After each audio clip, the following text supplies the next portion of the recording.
Cześć, siostra.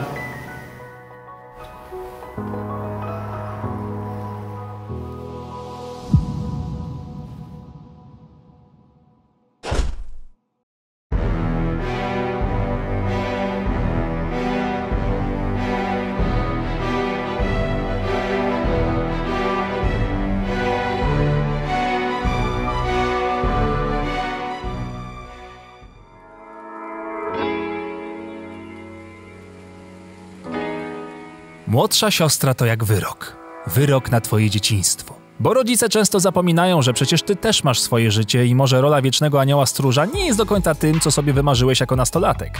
Ale najczęściej nie masz wyboru. A mimo to tak się koloryzuje, że wspaniała, odpowiedzialna rola. W czym wspaniała? W zastępowaniu rodziców? Że ją obronię na podwórku? Ile razy faktycznie mi się zdarzyło kurwa raz? Z naszego wspólnego dzieciństwa pamiętam głównie jej płacz o to, że nie może robić tego co ja, czyli siedzieć do wieczora i oglądać telewizji. Może dlatego teraz ja noszę okulary, a nie ona. Pamiętam moje zazdrosne spojrzenia huśtawki, na których sam bym pośmigał, ale nie mogłem, bo musiałem pilnować tej małej duszyczki. I tak latami, w szkole, na placu zabaw, w domu. A tak czekałem jako malec, żeby się już urodziła, żeby się z nią bawić, żeby pokazywać świat. I co? Z roli brata zdegradowano mnie do roli psa przewodnika.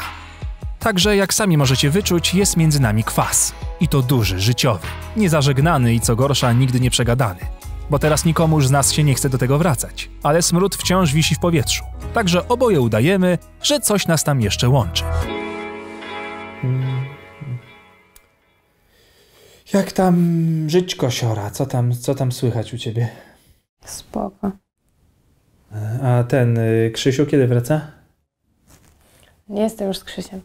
O, to nie wiedziałem. To się wszystko się zmienia. W kalejdoskopie widzę. Jakby jej ktoś duszę wybielaczem potraktował, zero emocji.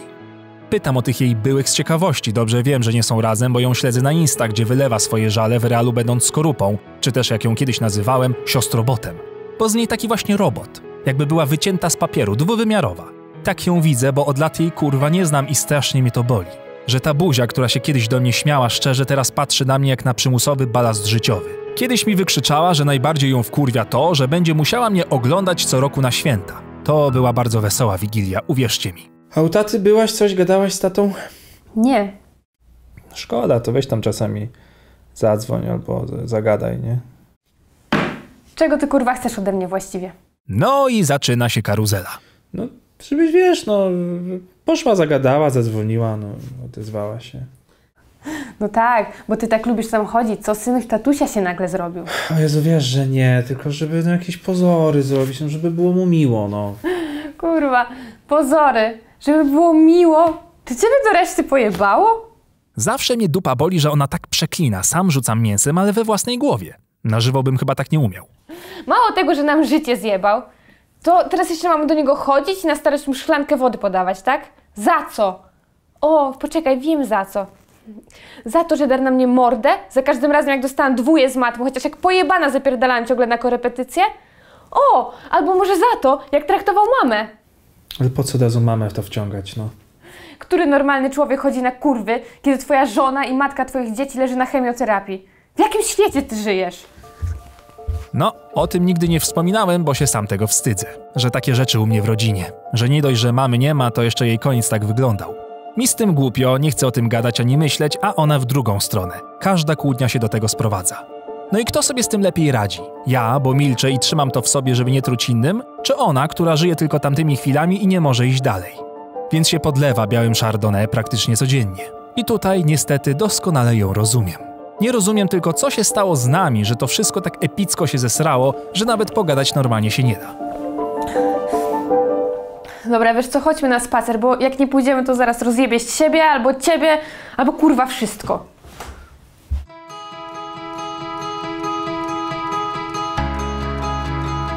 Tylko pobyt w parku ją uspokaja, zawsze tak było. Jak się zabawka popsuła albo łańcuch z papieru źle skleił i dostawała furii, to zabierałem ją do parku, do drzew, zieleni. Nawet nie wiem, czy ona zdaje sobie z tego sprawę, jak ma połamane serce. Dlatego każdy jej facet tylko orbituje i po miesiącu znika, wyjebany w kosmos jak niechciana kometa. Albo sami odlatują, bo widzą skorupę.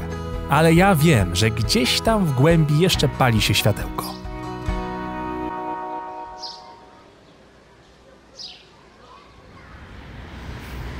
Pamiętasz, jak kiedyś zjebałam się z tej huśtawki? O, no, cała ręka w gipsie była, no. A pamiętasz, kto mnie zaniósł do domu? No oczywiście, że pamiętam. Nie pamiętam, tata? Nie, ty. Szkoda, że już mnie nigdzie nie nosisz na rękach. Może dlatego, że jesteś gruba i śmierdzisz. Chujek.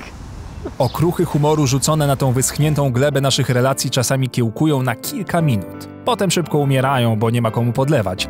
Ja jestem za suchą ziemią, ona za srogim słońcem. Ale czasami się udaje, nawiązujemy nić porozumienia, gadamy beztrosko, jakbyśmy znów mieli po 10 i 15 lat i dyskutowali o tym, kto jest najsilniejszy w Lidze Sprawiedliwości, popisywali się znajomością wszystkich imion Pokemonów z każdej generacji, wymieniali się tazosami z chipsów albo nucili pod nosem smerfne hity, jarając się figurkami z McDonalda, które były wtedy dla nas najważniejszymi kolekcjami na całym świecie. Więc trzymam się tych myśli i tej rozmowy do końca, tak długo jak się da. Bo jak się skończy, to wiadomo. Ale posiedzimy sobie tu jeszcze chwilkę. Jeszcze chociaż kilka minut i pogadamy. Ale nie jak smutni dorośli. Pogadamy jak brat i siostra. Jak wesołe dzieciaki.